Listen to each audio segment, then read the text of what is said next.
Tapi di antara hal yang bisa menggugurkan amal, artinya tidak diterima sejak awal adalah bikin bid'ah dalam agama. Itu ritual-ritual agama yang tidak pernah diajarkan oleh Nabi sallallahu alaihi wasallam dan tidak pernah diajarkan oleh para sahabatnya.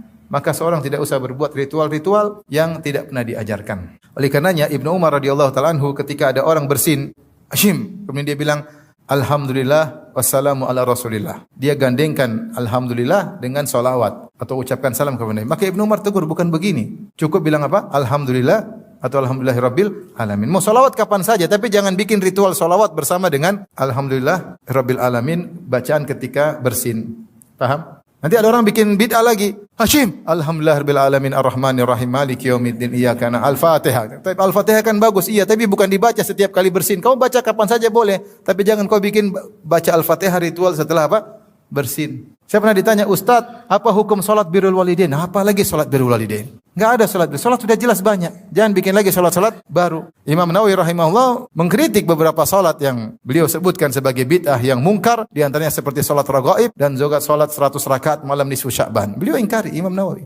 Kenapa tidak ada ritual seperti itu? Nabi tidak pernah mengajarkannya, para sahabat tidak melakukannya. Kalau seorang mau bikin, setiap orang boleh bikin kreasi dalam agama, agamanya jadi kacau. Satu ibadah sambil loncat-loncat, satu ibadah sambil menari-nari, katanya dapat pahala. Lah bagaimana? Nanti satu ibadah sambil dangdutan, dapat pahala. Kalau begitu ceritanya ngapain diutus Rasul? Seorang bikin ibadah masing-masing. Makanya tidak boleh seorang terus alhamdulillahirabbil arrahmanirrahim maliki yaumiddin waladdallin amin. Tidak boleh.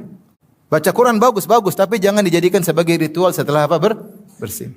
Kalau enggak nanti banyak kreasi dan itu semua ibadah yang tidak diajarkan oleh Nabi tertolak. Kata Nabi SAW, Man ahdatha fi amrina hadha ma laysa minhu fahuwa rad. Siapa yang mengada-ngadakan perkara dalam agama ini yang tidak ada contoh dari kami maka tertolak. Lihatlah berbagai macam akidah-akidah baru yang muncul. Ada namanya wahdatul wujud.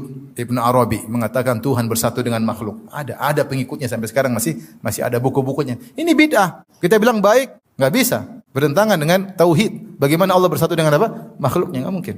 Saya ditanya, Ustaz, bagaimana hukum salat birrul walidain? Sebenarnya enggak ada. Maksudnya apa salat birrul walidain? Mungkin untuk berbakti sama orang tua. Nanti kalau bikin salat ini, salat lama-lama ada salat poligami.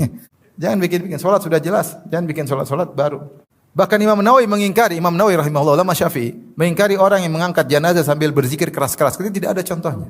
Orang mengangkat jenazah dengan khusyuk, dengan tenang, bukan malah berzikir apa? Keras-keras. Intinya kalau kita mau lakukan ibadah yang jelas sudah sangat banyak. Mau kita kerjakan semua enggak bakalan bisa. Maka tidak usah bikin kreasi-kreasi baru yang tidak jelas. Yang jelas-jelas kita kerjakan, yang enggak jelas kita tinggalkan aja. Lebih hati-hati. Kalau perkara dunia silakan spekulasi, silakan berkreasi. Kalau perkara agama ya sudahlah ikut sunnah Nabi. Kita kan ahlus sunnah wal jamaah. Sunnah wal jamaah itu apa? Mengikuti sunnah Nabi. Sunnah Nabi itu apa? Yang dilakukan oleh Nabi itu namanya sunnah